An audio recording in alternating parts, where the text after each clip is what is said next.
What's your Yeah. thoughts? This was Matt Ryan first. I don't know if it was his call or who called, but I Oh, can it had to tell be you, his call. I can tell you from the city, because I keep my ear to the street. People saying what the hell going on in Atlanta? What? Why? And they are upset.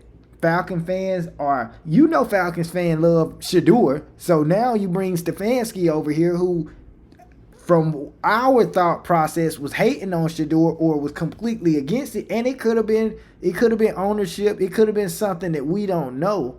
However, I ain't heard nobody happy about this Stefanski pick. Well, I would tell somebody that, and I've heard that as well. I have my ears here, and they don't like it. They don't like it at all. Um, Are they in their feelings, oh, or they is they're but definitely so in their this feelings. was a good choice? Because I would say Oh, this. no, no, but no, Vaughn, I'm alarmed. I'm alarmed. But what I want to do, no, I'm alarmed by the choice, because Stefanski does not have a good track record thus far. So Matt Ryan must have seen something, and I had thought. You remember, I told you that Matt Ryan would not have wasn't going to be making the decisions, but they don't have a GM yet. So Matt Right. Ryan was doing the questioning. Matt Ryan and Arthur Blank was doing the questioning. So he had a direct hand in hiring Kevin Stefanski. I think it had something to do with maybe if Kirk Cousins is still in the roster, that Kirk Cousins' input of what kind of guy that Kevin Stefanski was when they crossed paths in Minnesota. But for the guys that didn't like the way he treated Shador, they have to miss me with that. I'm not saying they're right or wrong, but that has no bearing on why they think that he could be a successful head coach at at here in Atlanta with the Falcons. Those are two separate things. Those are absolutely two separate things as far as, because he hated on Shador, he can no longer coach football. No, things are in place. I'm going to say this, bro. My initial feelings, because I was on board and I am on board with trusting Matt Ryan with the decision making.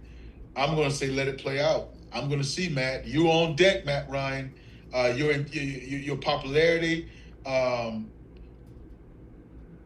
your Falcon debut, so to speak, is at hand now. So I'm going to judge you. Your first hire, I'm going to judge you on hiring a guy that went 8-26 in the last two seasons.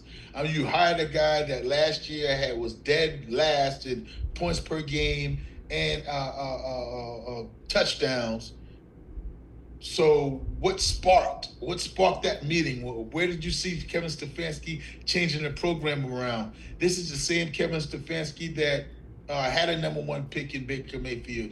This is the same Kevin Stefanski that had Kareem Hunt, Nick Chubb, Odell Beckham Jr. So he had talent, in Joku. So I'm scratching my head, so I can see, Vaughn. I can totally see why the city of Atlanta is scratching their heads as far as the hiring of Kevin Stefanski, but not the Shador fans hating on him, or not hating on him and saying they don't like him because of what he did to Shador. That's why he's not good for Atlanta. But Well, I see both ways. my thing was just like you said. It's no way a black coach is getting fired after or winning what 8 games, going 8-26 in 2 years, and then he getting hired as a head coach. It's just not happening.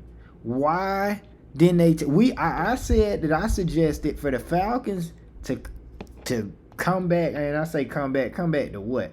But for the Falcons to actually do something and be taken serious, they needed a proven head coach, not no new guy. They needed somebody, historic coach, or somebody that could bring the city. This guy's got to be out there for you to get that guy, Well, though, how Vaughn. You come? can't you, you Why can't not? Why you not can't skip trying? a year and Okay, go I'll give coachless. you name.